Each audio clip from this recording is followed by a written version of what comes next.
قرآننا قرآننا سر السعادة والهنا يا ربي يسر حفظنا يا ربي يسر حفظنا يا ربي يسر حفظنا.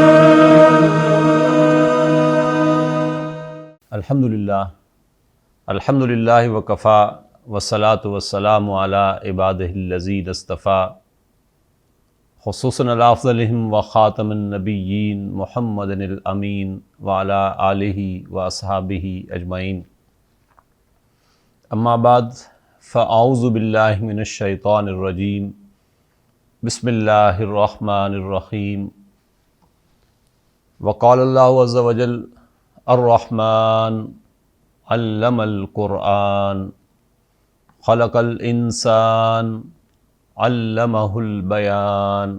وقال النبی صلی اللہ علیہ وسلم من جاءہ الموت وہو یطلب العلم لیحیی بہ الاسلام فبینہ وبین النبیین درجۃ واحدۃ فی الجنہ او کما قال علیہ الصلاۃ والسلام. صدق اللہ العظیم وصدق رسولہ النبی الکریم ونحن علی ذلک من الشاہدین ومن الشاکرین. رب اشرح لی صدری ویسر لی امری واحلل عقدۃ من لسانی یفقہوا قولی. اللہم الہمنا رشدنا واعذنا من شرور انفسنا. اللہم ارنا الحق حقا وارزقنا اتباعہ وارنا الباطل باطلا وارزقنا اجتنابہ. آمین یا رب العالمین. محترم سامعین اور معزز خواتین، عزیز طلباء، سورہ رحمان کی ابتدائی 4 آیات آپ نے سماعت فرمائیں. پہلی بات تو یہ کہ سورہ رحمان کی ان 4 آیات کے حوالے سے یہ نوٹ کر لیں کہ الرحمن جو ہے اس میں مبالغہ پایا جاتا ہے، اور یہ یوں سمجھ لیں کہ اللہ تعالیٰ کے جو صفاتی نام ہیں ان صفاتی ناموں میں سے یہ سب سے چوٹی کا نام ہے. اس کے اندر یوں سمجھ لیں کہ یہ وہ کیفیت ہے کہ جو دریا میں یا سمندر میں جب کبھی طوفان کی کیفیت ہو تو طوفان جیسے غیظ و غضب کے ساتھ ہوتا ہے وہ، لیکن اللہ تعالیٰ کی رحمت جو ہے یہ یوں ٹھاٹھے مارتے ہوئے سمندر کی طرح ہے. اور یہ آپ کی چھوٹی ضرورت ہو یا بڑی ضرورت ہو، فوری ضرورت ہو یا ذرا کچھ وقت کے بعد پیش آنے والی ضرورت ہو، ان تمام ضرورتوں کو اللہ تعالیٰ کی جو صفت کیٹر فار کر رہی ہوتی ہے وہ ہے الرحمن. وہ سورہ رحمان کا آغاز اللہ تعالیٰ نے اپنے اس صفاتی نام سے شروع کیا جو سب سے چوٹی کی صفت تھی. پھر فرمایا علم القرآن. یوں تو تمام علوم جو ہیں وہ اللہ تعالیٰ ہی کے سکھائے ہوئے ہیں، لیکن ان تمام علوم میں سے جو سب سے چوٹی کا علم ہے اس کا یہاں تذکرہ فرمایا کہ اللہ تعالیٰ نے قرآن سکھایا. اور پھر فرمایا خلق الانسان.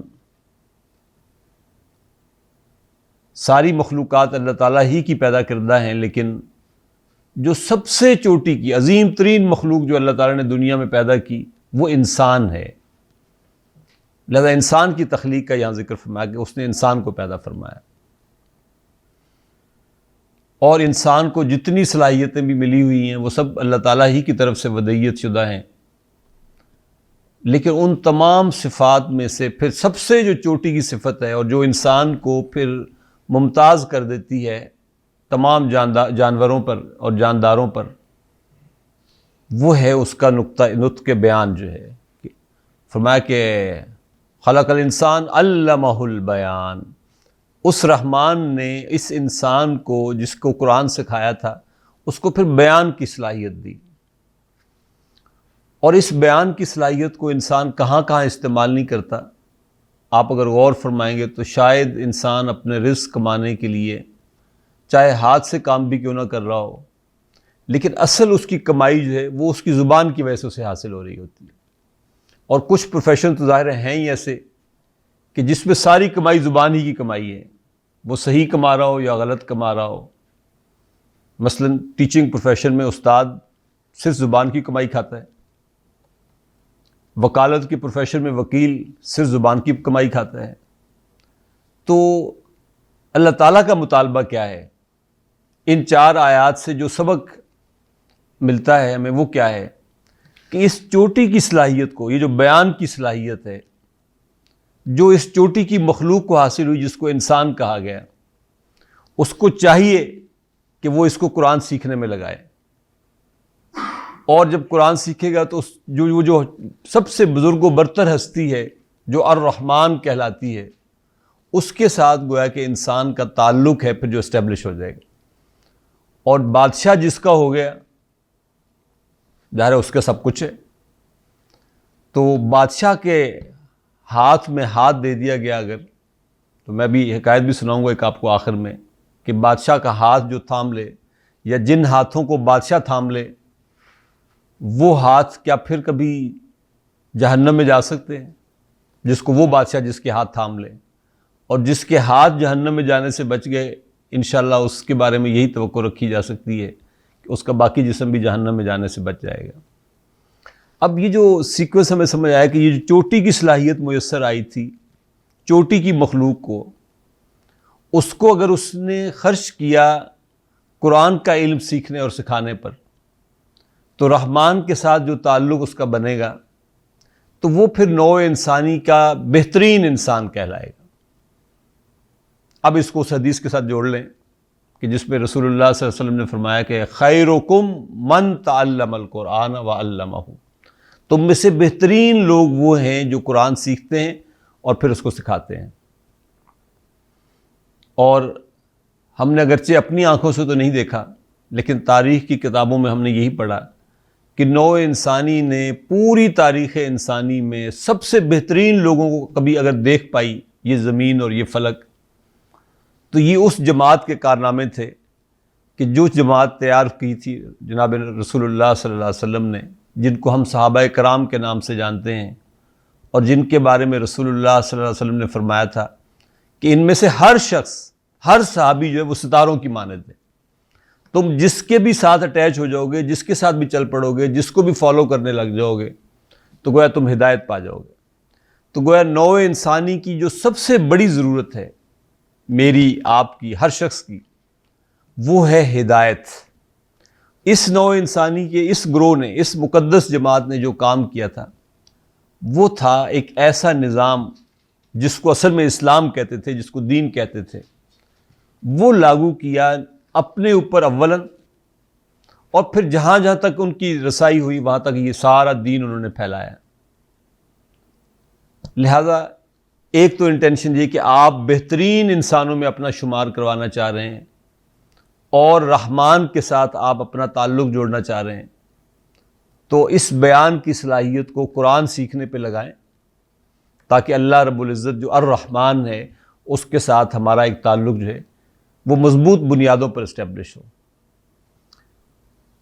اسی کو وہ جو مقدس جماعت تھی اس کے بارے میں، اور آج ان کے جو ہم وارث بیٹھے ہوئے ہیں، ہم جس حال میں پہنچ چکے ہیں، اس کا نقشہ کھینچا ہے ایک کپلٹ میں، ایک شعر کے اندر علامہ اقبال مرحوم نے، کہ وہ زمانے میں معزز تھے مسلمان ہو کر، اور تم خوار ہوئے تارک قرآن ہو کر. اور اسی کو فارسی میں انہوں نے کہا کہ خوار از مہجوری قرآن شدی، یعنی باقاعدہ، یعنی انہوں نے کیا اسے کہنا چاہیے کہ یہ ڈائگنوسس، تشخیص کی اس بات کی کہ تمہارا مرض اصل میں ہوا کیوں یہ ہے، تم آج ذلیل کیوں ہو. فرمایا کہ خوار از مہجوری قرآن شدی، کہ تمہاری ذلت اور خواری کا اصل سبب یہ ہے کہ تم نے قرآن سے دوری اختیار کر لی.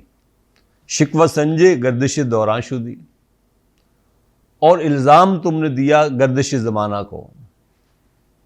اے چو شبنم بر زمیں افتندئی در بغلداری کتاب زندئی، اے وہ قوم کہ جو آج زمین کے اوپر یوں رگیدی جا رہی ہے، یوں مسلی چلی جا رہی ہے، جیسے صبح کے وقت سیر کرنے والے کے پاؤں کے نیچے شبنم مسلی جاتی ہے، در بغل داری کتاب زندہ، ذرا کھول کر تو دیکھ، تمہاری بغل میں زندہ کتاب موجود ہے،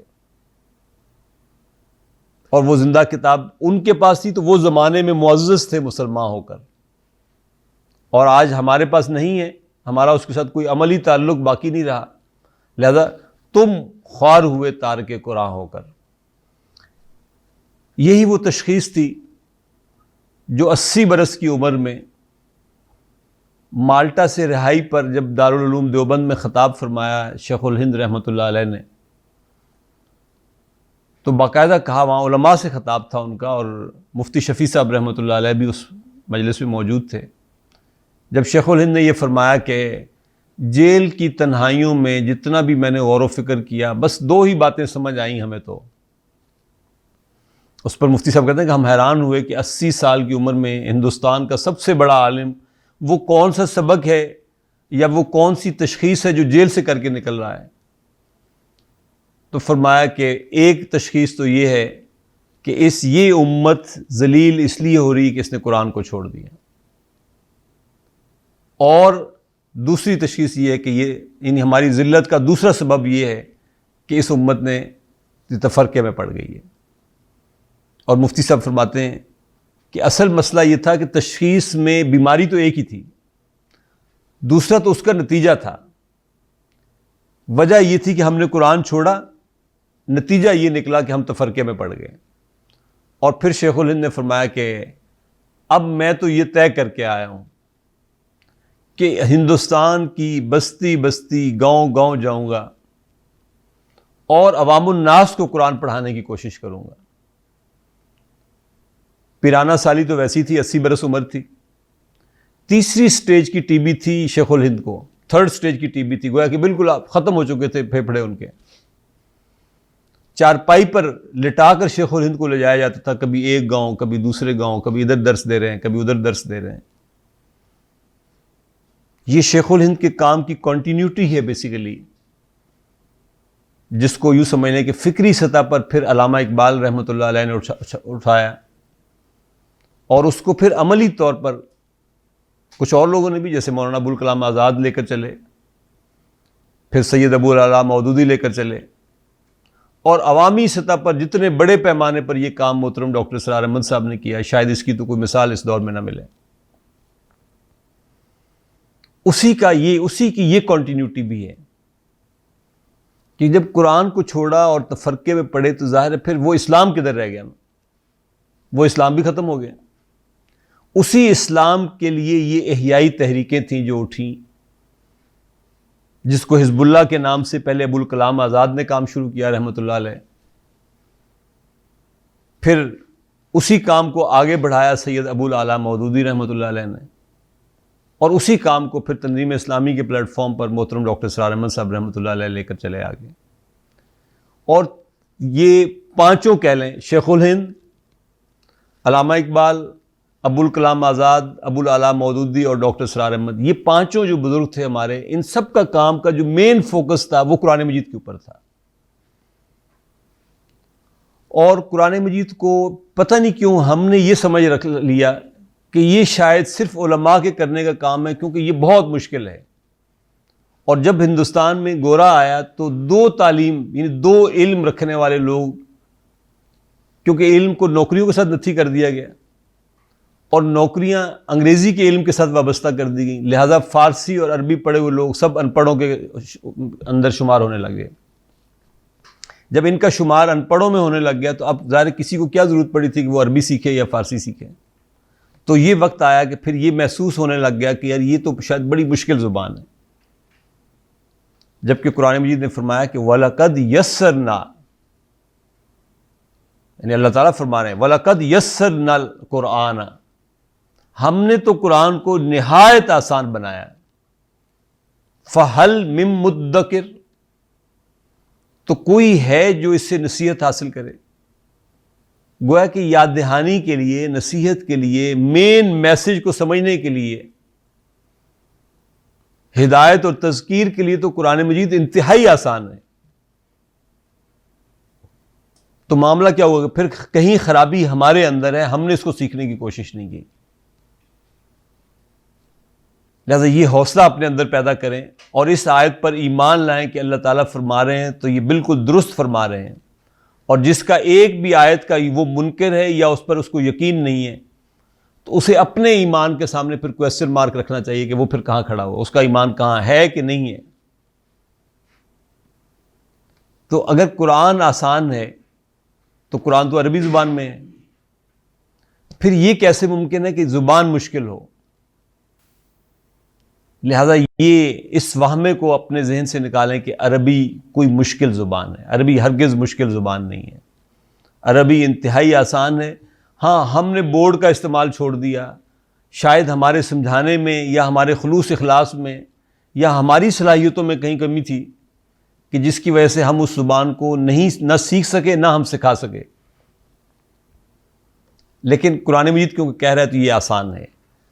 عربی زبان کو جب تک ہم احیا نہیں بخشتے اس ملک کے اندر، اس وقت تک ظاہر ہے قرآن مجید کا وہ جو حظ ہے کہ جس میں اقبال نے کہا تھا کہ تیرے ضمیر پہ جب تک نہ ہو نزول کتاب، گرہ کشا ہے نہ راضی نہ صاحب کشاف، تو اپنی گرہیں بھی اس وقت کھلیں گی جب یہ میرے اوپر نازل ہونا شروع ہو جائے گا۔ اور نزول قرآن کے حوالے سے یہ ذہن میں رکھیں وہ نصیحت جو مولوی نور محمد صاحب نے اپنے فرزند محمد اقبال کو، جس کو بعد میں ہم ڈاکٹر محمد اقبال اور علامہ محمد اقبال کے نام سے جاننا شروع ہوئے، انہوں نے جب اقبال کو کچھ دن تلاوت کرتے ہوئے دیکھا تو پوچھا ایک دن کہ برخوردار کیا کر رہے ہو؟ تو علامہ کہتے ہیں کہ میں بڑا حیران بھی ہوا اور مجھے ذرا غصہ بھی آیا کہ دیکھ بھی رہے ہیں کہ تلاوت کر رہا ہوں اور پھر پوچھ رہے ہیں کیا کر رہے ہو؟ تو میں نے کہا جی تلاوت کر رہا ہوں۔ تو کہا کہ ہاں وہ تو میں دیکھ رہا ہوں، بس پوچھنا یہ چاہ رہا تھا کہ کچھ سمجھ بھی آ رہی ہے کہ نہیں؟ تو میں نے کہا کہ کچھ تھوڑی بہت عربی جانتا ہوں تو کچھ سمجھ آ جاتی ہے۔ تو اس پر والد محترم نے کہا کہ برخوردار کبھی ہم تمہیں بتائیں گے کہ قرآن کیسے پڑھنا چاہیے اور یہ کس کی سمجھ میں آ سکتا ہے۔ تو کہتے ہیں میں بڑا حیران ہوا کہ یہ مجھے کیا بتائیں گے کہ ابھی قرآن کیسے سمجھ آ سکتا ہے۔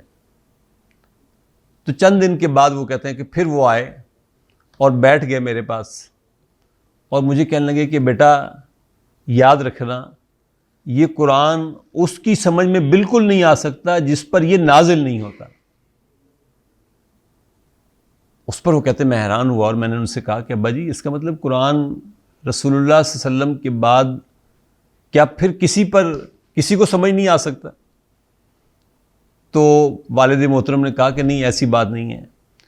مسئلہ یہ ہے کہ جو اپنے آپ کو جس قدر رنگ محمدی میں رنگتا چلا جائے گا، جو اپنے اوپر سیرت کو جتنا طاری کرتا چلا جائے گا، اتنا اتنا قرآن اس پر نازل ہوتا چلا جائے گا، اور جتنا جتنا قرآن اس پر نازل ہوتا چلا جائے گا اتنا اتنا اس کو قرآن مجید سمجھ آتا شروع ہو جائے گا۔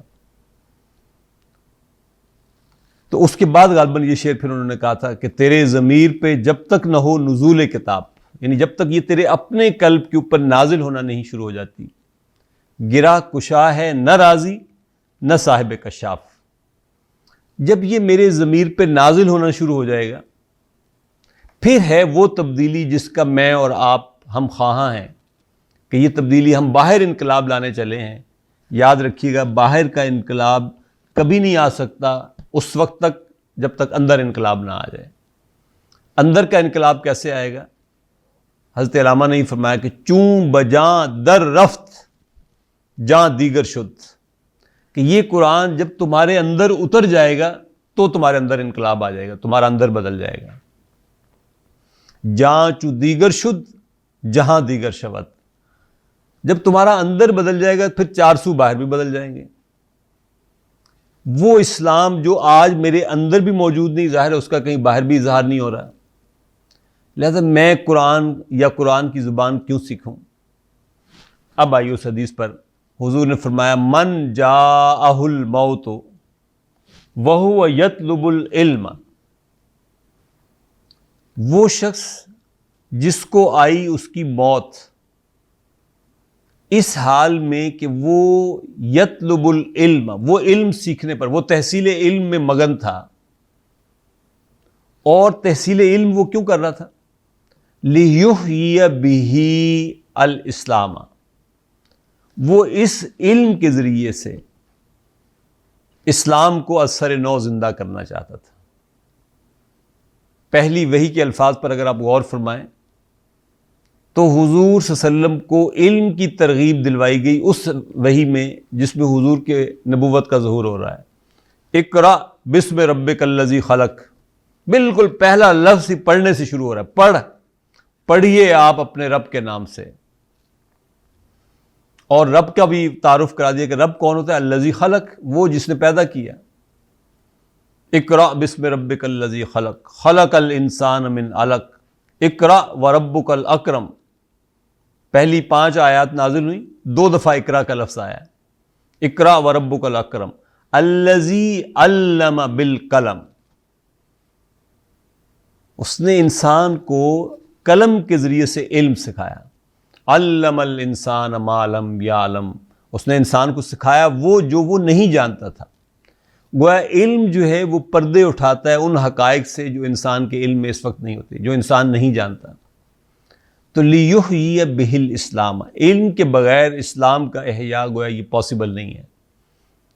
لیحیی بہ الاسلام، اب اسلام تو غلبہ پایا یا نہیں پایا اس نے، ابھی میری موت کا وقت آ گیا، اور میں اس ارادے کے ساتھ قرآن مجید کا علم حاصل کر رہا تھا کہ اسلام کو زندہ کرنا ہے اس کے ساتھ۔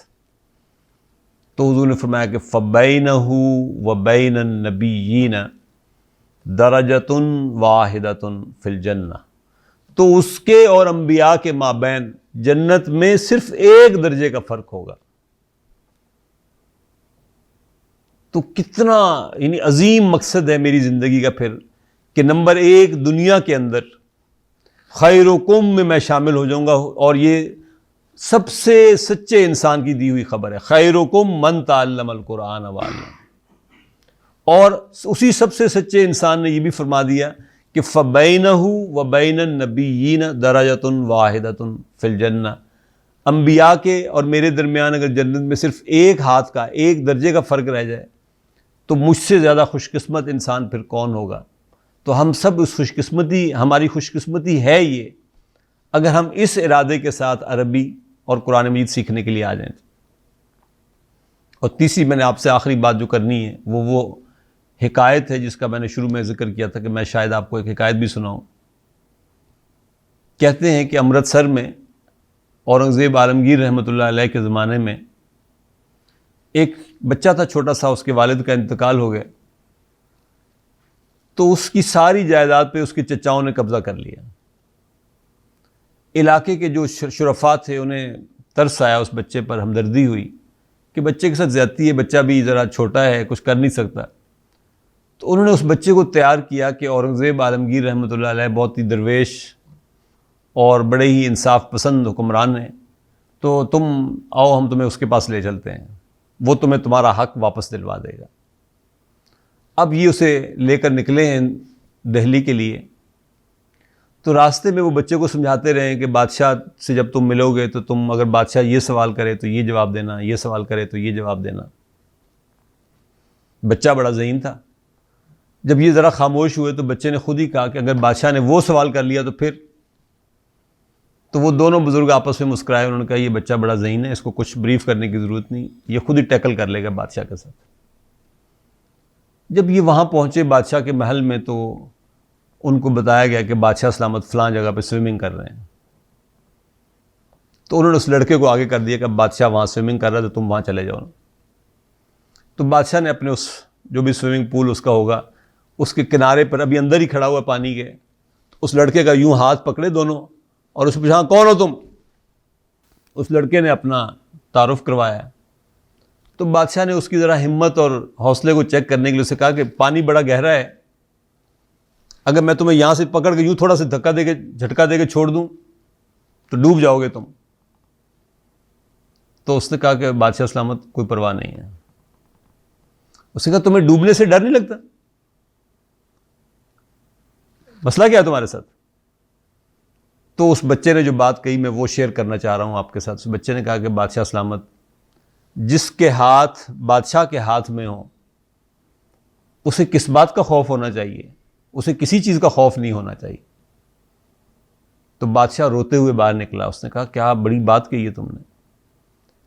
الرحمن، اللہ کے ساتھ اپنا تعلق وہ قائم کرنا کہ اللہ میرے ہاتھ تھام لے. تو ظاہر ہے بادشاہ جس کے ہاتھ تھام لے گا اس کو جہنم میں جانے کا کبھی اندیشہ نہیں رہے گا. اور ظاہر بات ہے کہ فمن زحزح عن النار وادخل الجنۃ فقد فاز. باقی چیزیں تو سب یہیں رہ جانی ہیں. وہ شخص جس کو آگ سے بچا لیا گیا اور جس کو جنت میں داخلہ میسر آ گیا، فقد فاز، وہ پاس ہو گیا، اس کا بیڑا پار ہو گیا. تو بیڑا پار کروانا ہے تو ظاہر بات ہے کہ اللہ کے ساتھ شعوری تعلق قائم کرنا ہوگا. اور اللہ کے ساتھ شعوری تعلق قائم کرنا ہے تو وہ قرآن مجید کے سمجھے بغیر، اس پر ایمان لائے بغیر، اس پر عمل کیے بغیر ممکن نہیں. لہذا ایمان تو چلے پھر بھی، اور وہ شعوری ایمان بھی اسی وقت حاصل ہوگا کہ جس وقت شعوری طور پہ میں قرآن مجید کو سمجھنے لگ جاؤں گا. قرآن مجید کو شعوری طور پہ سمجھنا ہے تو پھر شعوری طور پر قرآن مجید کی زبان کو سیکھنا ہوگا. اور اسی کا یہ سلسلہ آج سے پھر ہم دوبارہ سے شروع کر رہے ہیں. اور محترم ڈاکٹر وی عبدالرحیم، ڈاکٹر فا عبدالرحیم صاحب، ان کا تعارف پہلے بھی میں کروا چکا ہوں. یہ ہندوستان سے چنائی مدراس کے علاقے سے تعلق رکھتے ہیں، ابھی حیات ہیں. اس عربی زبان کی خدمت یعنی اپنی بساط کے مطابق بہت حد تک اللہ تعالیٰ ان کو عظیم اجر سے نوازے. کہ ان کے ایک شاگرد کہا کرتے تھے کہ محترم ڈاکٹر صاحب نے عربی کو بالکل حلوہ پوری کی طرح پیش کیا ہے. تو ان کی یہ 3 کتابیں جو دنیا بھر میں مدینہ بکس کے نام سے معروف ہیں اور جن کا اپنا اصل نام جو ہے دروس اللغت العربیہ ہے، یہ محترم ڈاکٹر صاحب نے مدینہ میں بیٹھ کے لکھی ہیں 3 کتابیں. 38-40 برس پڑھایا انہوں نے مدینہ یونیورسٹی میں غیر عربوں کو عربی. گویا ان کی اسپیشلائزیشن ہی اسی میں ہے کہ نان عربس کو، غیر عربوں کو عربی زبان کس طرح سکھائی جا سکتی ہے.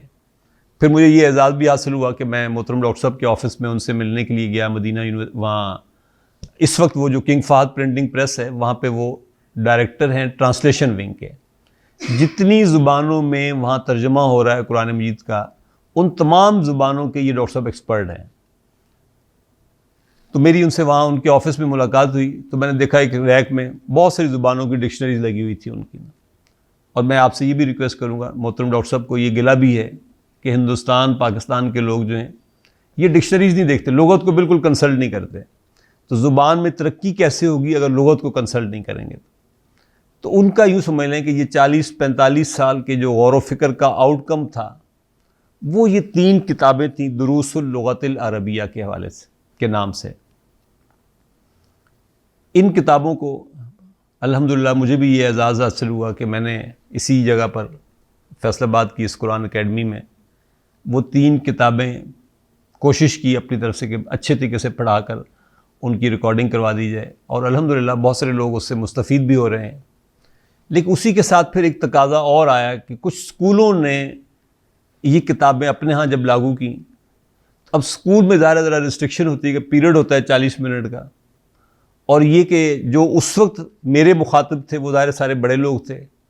تو بڑے لوگوں کو جو اردو اچھی طرح جانتے ہیں ان کو عربی پڑھاتے ہوئے استاد کے ذہن میں فار گرانٹیڈ بہت ساری چیزیں ہوتی ہیں کہ یہ تو ان کو پتہ ہی ہے، یہ تو ان کو پتہ ہی ہے. تو شاید وہ جو سبسٹینس ہے وہ بہت زیادہ ہو جاتا ہے ایک پیریڈ کے حساب سے. تو اساتذہ کو ذرا پریشانی شروع ہوئی کہ جی بچوں کو 40 منٹ میں پڑھانا ہے، جس میں پڑھانا بھی ہے، تکرار بھی کروانی ہے، ان کو ہوم ورک دینا بھی ہے، ان کا ہوم ورک چیک بھی کرنا ہے. تو ان کو کیسے پڑھایا جائے؟ تو اس کے لیے ویسے تو یہ ضرورت محترم ڈاکٹر فا عبدالرحیم کہتے ہیں کہ میں امریکہ میں جب گیا تو وہاں کسی نے مجھ سے کہا میکسیکو میں کہ ڈاکٹر صاحب یہ تو بڑی مشکل کتاب ہے اس لحاظ سے، بچوں کے لحاظ سے، اور دوسرا یہ کہ اس کا والیوم زیادہ ہے تو اس کو کیا کروں؟ تو کہتے ہیں میں اور تو کچھ نہیں کر سکا. میں نے وہیں بیٹھے بیٹھے بک 1 کو 2 حصوں میں ڈیوائڈ کر دیا. میں نے کہا اتنا حصہ الگ چھپا لو اور یہ حصہ الگ چھپا لو. تو یوں وہ غالباً 7 یا 8 کتابچے سے انہوں نے بنا دیے. تو یہ اس کا بک 1 جو ہم نے اس وقت پڑھی تھی اور ریکارڈ کروائی تھی، یہ اس بک 1 کا فرسٹ پارٹ ہے. اس کو وہ ریڈر 1 کے نام سے کہتے ہیں. یہ ریڈر 1 ہے. گویا ریڈر 1 اور ریڈر 2 یہ مل کر وہ دروس اللغت العربیہ کی بک 1 بنے گی. تو ہم اس کو انشاءاللہ آج سے اس کی ریکارڈنگ کا سلسلہ یہاں شروع کر رہے ہیں، اور میری یہ کوشش ہوگی کہ اساتذہ اور اسٹوڈنٹس کو، چھوٹے بچوں کو، کلاس 4 سے یہ شروع ہو رہی ہے یہاں پر، تو کلاس 4 کے بچے کو کس طرح پڑھایا جانا چاہیے اور کتنا ایک پیریڈ کے سلیبس کے حساب سے چلنا چاہیے کہ تاکہ آسانی کے ساتھ وہ ہضم کر سکے. اور پلس جیسے میں نے عرض کیا کہ کیونکہ ہندوستان پاکستان کے ماحول میں بڑوں کو جب ہم پڑھاتے ہیں تو بہت ساری چیزیں اردو زبان سے واقفیت کی وجہ سے ہم فار گرانٹیڈ لے لیتے ہیں. یہاں انشاءاللہ میری کوشش ہوگی کہ ہم کسی بھی چیز کو فار گرانٹیڈ نہ لیں، بلکہ بچے کو ذہن میں رکھتے ہوئے جو بھی اس کو جتنا بھی آسان کیا جا سکتا ہو، اور جو ڈاکٹر صاحب کی اپنی ریکمنڈیشنز ہیں کہ اس طرح پڑھایا جانا چاہیے، ان ریکمنڈیشنز کو ذہن میں رکھتے ہوئے انشاءاللہ آج سے ہم اس کا سلسلہ شروع کریں گے. اللہ تعالیٰ سے میری دعا بھی ہے، کیونکہ بہت چھوٹے بچوں کو پڑھانے کا میرا اس طرح کا کوئی تجربہ نہیں ہے، لیکن میری کوشش ہوگی کہ ان بچوں کا جو قرض ہے ہمارے اوپر، ہم اس قرض کو ادا کر سکیں، اور اساتذہ کے لیے ایک سہولت والا معاملہ ہو کہ وہ جب پڑھائیں تو آسانی کے ساتھ پڑھا سکیں. تو ہوپ فلی یہ 20 سے 22 منٹ کا ایک پیریڈ ہوا کرے گا، اور ٹیچرز کو میری ریکمنڈیشن یہی ہوگی کہ وہ جب کلاس میں پڑھائیں تو ان ویڈیوز کو دیکھ کر اسی انداز سے پڑھائیں کہ 40 منٹ کا پیریڈ ہے تو وہ 20-22 منٹ میں اپنی گفتگو مکمل کر لیں، اتنی چاہے لیسن نہ پورا ہو. پھر اس کے باقی 18-20 منٹ دیں، اس میں اس کی تکرار بھی کروائیں، ان کی کاپیز بھی چیک کریں کہ جو انہوں نے، کہ ظاہر بچہ ہے تو بچے کو تو وہ لکھنا بھی چاہیے. بچہ لکھے گا، بولے گا، سنائے گا تو اس کو انشاءاللہ وہ زبان آتی چلی جائے گی. تو ہم ان تمام پیرامیٹرز کا جو ڈاکٹر صاحب نے ریکمینڈ کیے، یا جو کلاس میں بچوں کو پڑھانے کے لیے ماہر تعلیم حضرات سے ریکمینڈ کرتے ہیں، ان کو انشاءاللہ ذہن میں رکھتے ہوئے آج سے اس سلسلے کو شروع کر رہے ہیں.